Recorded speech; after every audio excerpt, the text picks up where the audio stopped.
Section B, Grammar and Vocabulary. Use appropriate forms of the verb given in the brackets.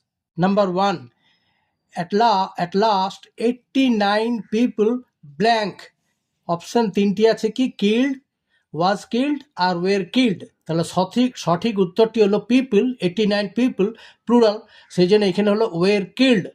And several houses blank, এখানে তিনটি option হচ্ছে is damaged আর were damaged. এখানে several houses বেশ কিছু বাড়িঘর, plural হাউসের, সেই জন্যে এখানে হলো were damaged. When super cyclone Amphan, এইখানে ব্ল্যাঙ্ক দিয়ে তিনটি অপশন কী কী হচ্ছে হিটস আর হিটিং, তাহলে এগুলো আমফান, এখানে হবে hit. When super cyclone Amphan hit the districts of north and south 24 Parganas. Number 2A, fill in the blanks with appropriate articles and preposition.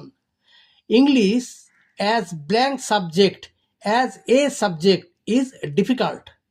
It is truly blank international language. তাহলে হবে it is truly an international language. A great number blank people use it. A great number of people use it. আচ্ছা, 3 নম্বরেরটা বলা হয়েছে do as directed. তিনের দাগের একেরটা বলা হয়েছে the teacher was inspecting the homework. উত্তর হলো the homework was being inspected by the teacher. তারপরে 2 নম্বরে the boy said to his friend, comma দিয়ে ইনভার্টেড কমার মধ্যে হচ্ছে I went to school yesterday. উত্তর হলো the boy said to his ফ্রেন্ডটা হয়ে গেলে টোল্ড হিজ ফ্রেন্ড, সেড টুটা হয়ে যাবে টোল্ড হিজ ফ্রেন্ড, আর কমা ইনভার্টেড কমা উঠে গিয়ে হবে লিঙ্কার হিসাবে, যেহেতু এটা অ্যাসার্টিভ সেন্টেন্স তাই লিঙ্কার বসবে দ্যাট।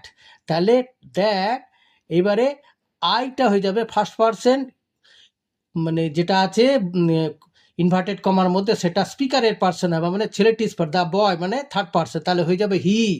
আর পাস্ট টেন্স আছে ওয়েন, সেটা হচ্ছে পাস্ট পারফেক্ট টেন্স, তাহলে হি হ্যাড গান টু স্কুল।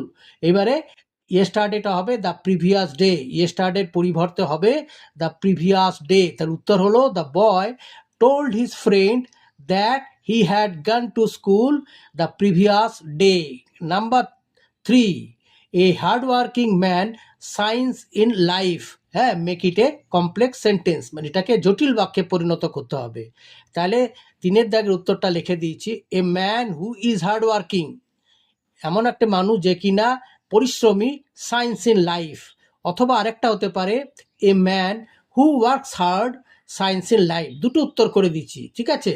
আচ্ছা।